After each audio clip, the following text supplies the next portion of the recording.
മലപ്പുറത്ത് നിന്ന് വ്യത്യസ്തമായ ഒരു സംരംഭത്തിൻ്റെ കഥ പറയാനുണ്ട്.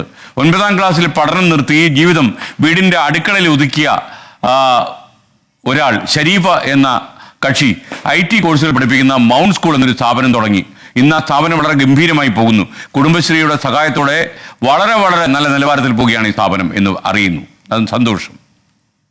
ഇത് മലപ്പുറം പന്തല്ലൂർ സ്വദേശിനി ഷരീഫ. വയസ്സ് 40. ചെറുപ്രായത്തിലായിരുന്നു വിവാഹം. സ്കൂൾ പഠനം പാതി വഴിയിൽ മുടങ്ങി. ഒരിക്കൽ ഭർത്താവിന്റെ വീട്ടിൽ നിന്ന് സ്വന്തം വീട്ടിലേക്ക് പോകാൻ ഇറങ്ങിയതായിരുന്നു. വാഹനത്തിന് പണം തികഞ്ഞില്ല. പാതി വഴിയിൽ നിന്ന് ഒരു കട ഉടമ നൽകിയ പണം ഉപയോഗിച്ചാണ് അന്ന് വീടണഞ്ഞത്. അന്ന് തീരുമാനിച്ചതാണ് സ്വന്തം കാലിൽ നിൽക്കണം, പണം സമ്പാദിക്കണമെന്ന്. എന്നെ കല്യാണം കഴിച്ച വീട്ടിൽ നിന്ന് എൻ്റെ ഉമ്മാനെ കാണാൻ വേണ്ടിയിട്ട് ഒരു ദിവസം പോയി. മലപ്പുറത്ത് വെച്ചിട്ട് ഞാൻ കുടുങ്ങി. പിന്നെ എനിക്ക് വീട്ടിലേക്ക് പോകാൻ എൻ്റെ കയ്യിൽ ക്യാഷ് ഇല്ലായിരുന്നു. അപ്പം ഞാൻ ഒരു കടയിൽ 20 രൂപ ചോദിച്ചിട്ട് ആ രൂപ വാങ്ങിയിട്ടാണ് ഞാൻ എൻ്റെ വീട്ടിലേക്ക് എൻ്റെ കുട്ടികളുടെ അടുത്തേക്ക് പോയത്. പിന്നെ അന്ന് ഞാൻ മലപ്പുറത്ത് ഇവിടെ കുന്നുമ്മ വെച്ചിട്ടാണ് ഞാനൊരു തീരുമാനം എടുത്തത്. ഞാൻ എന്തെങ്കിലും പഠിച്ചിട്ട് ഒരു ജോലിയിൽ കയറുന്നത്.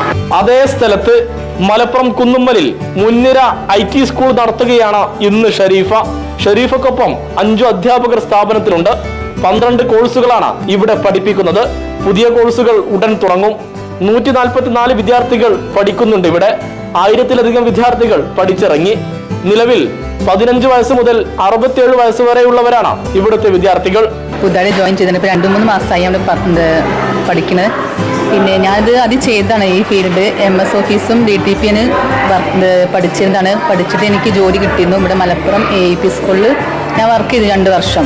പിന്നെ മക്കളെ കൈവശം ഗ്യാപ്പ് വന്നപ്പോൾ എനിക്ക് വീണ്ടും പഠിക്കാൻ ആഗ്രഹം ഉണ്ടായി. ഈ ഫീൽഡ് എനിക്ക് ഇഷ്ടമുള്ളതുകൊണ്ട്. അപ്പോൾ ഇവിടുത്തെ ക്ലാസ്സൊക്കെ നല്ല ക്ലാസ്സാണ്. പിന്നെ ഫീസും കുറവാണ്. നല്ല തിയറി ക്ലാസ്സാണ്. ടീച്ചേഴ്സൊക്കെ നല്ല കമ്പനിയാണ്. അപ്പോൾ അറിഞ്ഞിട്ടാണ് ഞാൻ ഈ സെന്ററിലേക്ക് വന്നത്. ജീവിത വിജയത്തിനൊപ്പം അനുഭവങ്ങൾ ഏറെയുണ്ട് ഷരീഫക്ക്. പഠിക്കാനായി തുനിഞ്ഞിറങ്ങിയപ്പോൾ പണം തടസ്സമായി. സുഹൃത്തുക്കളാണ് ഫീസ് അടച്ചത്. സുമനസ്സുകളുടെ സഹായവും ലഭിച്ചു. ഇപ്പം മദ്രസ കമ്മിറ്റിക്കാർ 2 സിസ്റ്റം എനിക്ക് വെറുതെ തന്നു. ഞായറാഴ്ച ദിവസം അവർക്ക് ഫീ ഇല്ലാതെ പഠിപ്പിക്കാൻ വേണ്ടിയിട്ടും ബാക്കി ദിവസങ്ങളിൽ അഡ്മിഷൻ എടുത്ത് പഠിപ്പിക്കാൻ വേണ്ടിയിട്ടും. കുടുംബശ്രീ പലിശരഹിത ലോണും സാമ്പത്തിക സഹായവും ഷരീഫക്ക് നൽകി. ഷരീഫക്ക് മാത്രമല്ല മറ്റു 5 പേർക്കും കൂടെ ഉപജീവന മാർഗമാണ് ഈ സ്കൂള്. ഷരീഫയുടെയും ഈ സ്ഥാപനത്തിന്റെയും കഥ എല്ലാവർക്കും പ്രചോദനമാണ്. ക്യാമറാമാൻ മുഹമ്മദ് അർഷക്കിനൊപ്പം സമീർ ബിൻ കരീം, 24 മലപ്പുറം.